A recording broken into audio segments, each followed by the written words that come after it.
Israeli বসতি স্থাপনাকারীদের হাতে ফিলিস্তিনে নিহত হলেন আমেরিকান নাগরিক সাইফুল্লাহ মুসাল্লেদ। পরিবার ও মানবাধিকার সংস্থাগুলোর দাবি এটি ছিল ঠান্ডা মাথায় পরিকল্পিত হামলা। ফিলিস্তিনি স্বাস্থ্য মন্ত্রণালয় জানিয়েছে, রামাল্লার উত্তরে সিনজিল শহরে 11 জুলাই তাকে নির্মমভাবে হত্যা করা হয়। আল জাজিরার প্রতিবেদনের তথ্য অনুসারে মুসাল্লাতের পরিবার জানান, তিনি যুক্তরাষ্ট্রের ফ্লোরিডা অঙ্গরাজ্যের টাম্পার বাসিন্দা ছিলেন এবং সাময়িকভাবে ফিলিস্তিনে এসেছিলেন পরিবারের সঙ্গে দেখা করতে। সামাজিক যোগাযোগ মাধ্যমে তার কাজিন ফাতমা মোহাম্মদ বলেন, তিনি একেবারে নিরস্ত্র ছিলেন, অথচ নির্মমভাবে তাকে পিটিয়ে হত্যা করা হয়েছে। ঘটনাস্থলে আরও এক ফিলিস্তিনি নাগরিক নিহত হন।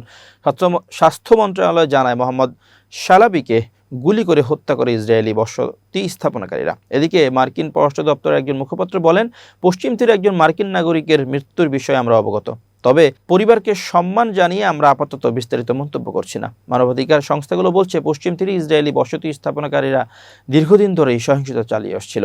বসতি স্থাপনাকারীদের হামলায় প্রায় ফিলিস্তিনিদের ঘরবাড়ি ও যানবাহনে আগুন দেওয়া হয়। আন্তর্জাতিক মানবাধিকার সংস্থাগুলো এসব হামলাকে অনেক সময় জাতিগত নিধনের অংশ বলে বর্ণনা করে। স্থানীয়দের অভিযোগ, এমন হামলার সময় ইসরায়েলি সেনারা বেশিরভাগ ক্ষেত্রে বসতি স্থাপনকারীদের রক্ষা করে।